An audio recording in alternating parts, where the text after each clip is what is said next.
শীতকালের ছোটোবেলা সকাল থেকে একটার পর একটা এটা ওটা কাজ করতে করতে স্নান করে যখন ঠাকুর ঘরে আসি পুজো করার জন্য, এখন বাজে দুপুর 12টা। রাধে রাধে বন্ধুরা, welcome back to my channel. কেমন আছো সবাই? আশা করছি সবাই ভালো আছো, আর আমি ভালো আছি। তো আজকে এই দুপুর 12টা থেকে আমি ব্লগটা শুরু করলাম। সকালবেলায় একবার ঠাকুর ঘরে এসে ভগবানকে সেবা দিয়ে চলে গিয়েছিলাম, কিন্তু যেহেতু আজকে একটু কাজ ছিল, যখন এরকম কাজ থাকে এক একদিন একটু বেলা হয়ে যায়, তো বেলাতেই ভগবানকে সেবা দেওয়া হয় আবার। তো যাই হোক, ফলটাকে এখন আমিনা করে নিচ্ছি। আর আজকে ফলে দিলাম আপেল দিলাম, আর একটা ছিল শাক আলু। তো দুটাকে যে প্রথমে আমিনা করে নিয়ে তারপরে ঠাকুরের ফুলগুলোকে ভালো করে চন্দন দিয়ে ঘষে এখন সাজিয়ে নিয়েছি। আর এবার পুজোটা করে নেব। আমার তো পুজো করা কমপ্লিট, গোপাল সোনাকে ফুল দিয়ে সাজিয়ে দিলাম। তো তারপরে চলে আসলাম রান্নাঘরে। দেখো, মেয়ে সকালবেলা এসে মুড়ির চাট করে রেখে গিয়েছিল, ডিম ভাজা আর শসা পেঁয়াজ দিয়ে তো মাখিয়ে রেখে গিয়েছিল। কিন্তু যেহেতু আমার পুজো করা হয়নি, তো সেই জন্যে আমিষ খাওয়া যাবে না, তাই আমি শুকনো মুড়ি কটা খেয়ে নিয়েছিলাম জল দিয়ে। তো ওই চাটটা রেখে দিয়েছিলাম, ভাত খাওয়ার সময় খেয়ে নেব। আর এদিকে যে রান্না করছি সবজি দিয়ে ডাল, তো ফুলকপি দিয়েছি, বিনস দিয়েছি, ডাল দিয়েছি, আর টমেটো সস দিলাম একটু জিরে ফোড়ন দিয়ে। তো ডালটা এদিকে হয়ে গেছে। ডালটা বসিয়ে দিয়ে এদিকে আমি সব থালা বাসনগুলো ছিল জল খাওয়ারের, ওগুলাকে ধুয়ে নিয়েছি। শনিবার মানেই আমাদের এখানে বাজার ছিল, তো বাজারে আমি যেতে পারিনি কাজের জন্য। তো পুজো করার পর এখানে একটা মাজা লাগিয়েছিল, তার কাছ থেকে এই চুনো মাছগুলো নিয়েছি। তো মাছগুলোকে বেছে ধুয়ে নিয়ে এখন এই যে ভাজা করে নিয়েছি। তো এই যে আমার রান্না বান্না কমপ্লিট হয়েছে। ওদিকে মেয়ে চলে আসলো, ওর জন্য কষ্ট করে মাছ ভাজা করলাম। ও দেখো, ভাত দিয়ে মাছ ভাজা খাবে না, এমনি খাচ্ছে। আজকে শনিবার, টিফিনে ছুটি হয়ে গেছে, স্কুলে 1টা বাজে এখন।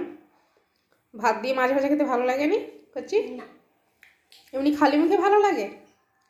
বড় বড় মাছগুলো খেতে ভালো লাগে ভাত। ছোট মাছ ভালো লাগেনি, বড় বড় মাছ ভালো লাগে। জামাটা সকুর হয়ে যাচ্ছে, মাছ খাচ্ছে। মুখে বসে বসে এখন মাছ ভাজা খাচ্ছে, ভাত দিয়ে খাবেনি। ভাত দিয়ে ওকে মাছ খেতে ভালো লাগেনি, টমেটো আলু ভাতে দিয়ে ভাত খাবে। রান্নাটা করতেও তো অনেক বেলা হয়ে গিয়েছিল। তারপরে আমার ভাতটা সবে হয়েছে, মেয়ে ওদিকে চলে আসলো। তো আমাকে বলছে, মা তুমি টমেটো ভাতে দাও। আলু ভাতে দিয়েছিলাম আগেই, তারপরে ওর জন্য আবার টমেটো ভাতে দিলাম। আলু টমেটো এই যে লঙ্কা দিয়ে মাখিয়ে দিয়েছি ঝাল করে। আর মাছ ভাজাটা বলছে আমাকে খালি মুখেই দাও, আমি খালি মুখেই খাবো, টমেটো ভাতে দিয়ে ভাত খাবো। তো টমেটো ভাতে দিয়ে ভাত খেতে এত ভালোবাসে, সেই জন্য ওই যে মাছ ভাজাটা আগে খেয়ে নিয়েছে আর টমেটো ভাতে দিয়ে এখন ভাত খাচ্ছে। এই শনিবার রবিবার দুটো দিনই মেয়ে বাড়িতে থাকে। তো ছোটো মেয়ে আমাদের সঙ্গে তখনই খায়, বড় মেয়ে তো প্রত্যেক দিনই খায়। আর আজকে বড় মেয়ের এক জায়গায় নিমন্ত্রণ আছে, ওর যে টিউশনি পড়তে যায়, তো সেখানে একটা অনুষ্ঠান বাড়ি আছে, সেখানে নিমন্ত্রণ আছে ওর, ও সেখানে খেয়ে নেবে। আর এদিকে আমি আমার ছোটো মেয়ে দুজনে মিলে খাওয়া দাওয়া করে তারপরে এদিকে মুড়ির চাল নিয়ে বসেছি। মুড়ির চালটা চালাতে হবে, চালগুলো চালিয়ে নিয়ে কমপ্লিট করে এদিকে চলে আসলাম। এই দেখো, সকাল থেকে এই কাজটাই করেছিলাম। তো আমার মানে 8টা থেকে 11টা পর্যন্ত 3 ঘন্টা, এই 3 ঘন্টা লেগেছিলো এই যে জ্বালনগুলো কুচাতে। তো ছোট ছোট অনেক বড় বড় ছিল, বাঁশ ছিল, বাতা ছিল, এগুলোকে ছোট ছোট করে কুচাতে তো 3 ঘন্টার মতো লেগেছিল। এখন ওই যে 3টে আটি বাঁধা হয়েছে, একটা বস্তার মধ্যে আছে।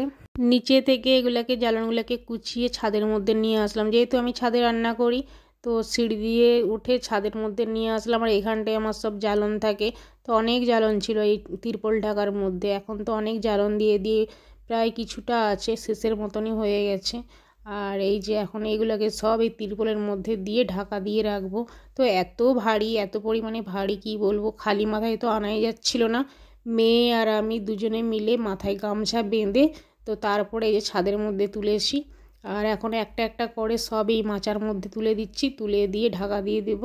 আমরা যারা বাড়ির বউরাই গ্রামের মধ্যে থাকি, তো ঘুঁটে কাঠ দিয়ে রান্না করি উনুনে, তো এইসব জিনিসগুলো লাগবেই।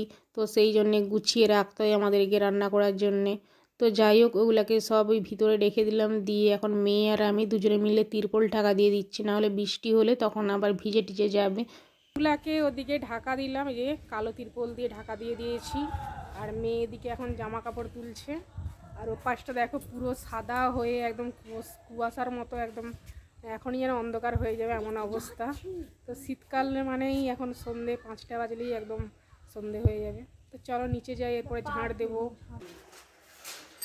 তো নিচে এসে ঝাড় দেওয়া কমপ্লিট করলাম, আর এখন নিয়ে বসেছি যে পুজো করা ফল। পুজো করেছিলাম সেই দুপুরবেলায়, তো এখন এই যে ফলটা খাচ্ছি, আর কয়েকটা লেবু কেটে নিয়েছি এখানে। পুজো করে আসার পরে এই ফলগুলো না সাথে সাথে খেয়ে নেওয়াই ভালো, না হলে পড়ে থাকলেই না অর্ধেক দিন তো আমাদের ফেলাই যায়। তো যখন রান্না বান্না করি নিচে গ্যাসের মধ্যে, তো তখন খেয়ে নিই। আজকে তো একদমই মনে ছিল না, তো ঢাকা দেওয়া ছিল। তো এখন এই যে খেয়ে নিচ্ছি, মেয়েকে দিলাম ওদিকে। তো ছোট মেয়ে বড় মেয়ে, তো তিনজনে মিলে খেয়ে নিয়ে এসি। আর এখন এই যে সন্ধে দিচ্ছি, সন্ধে হয়ে গেছে। তো এই যে সন্ধে দিয়ে ঠাকুর ঘরে সব ঘরে ঘরে এসে প্রণাম করে নিলাম। এখন লাস্টে এলাম এই যে আমার ঘরে।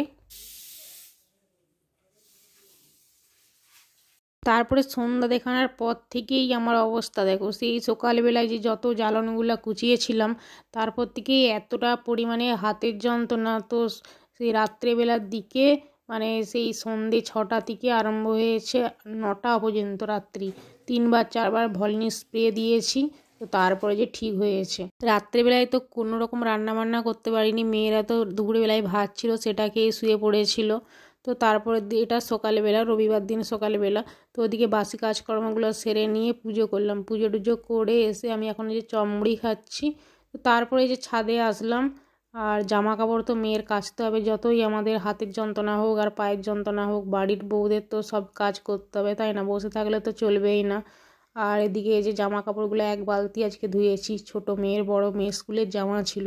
তো সেগুলোকে ধুয়ে দিয়ে আমার পিসি শাশুড়িদের ছাদে মিলে দিয়ে আসলাম, কারণ আমাদের ছাদে কতটা পরিমাণে ধান দেখো। আমার যা আজকে ধান সিদ্ধ করেছি, তো পুরো ছাদটা একদম ধান সিদ্ধই ভর্তি, মানে ধান মেলাই ভর্তি। তো আমাদের ছাদে দিতে পারলাম না, আর ওদের ছাদে দিয়ে মিলে দিয়ে এখন এই যে রান্না বান্না করছি।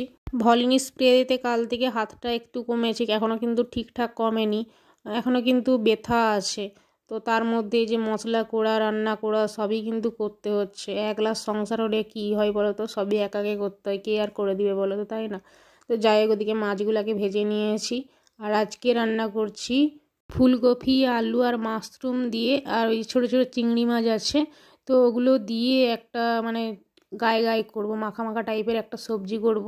তো এদিকে মশলাটা আমার কষানো হয়ে গেছে।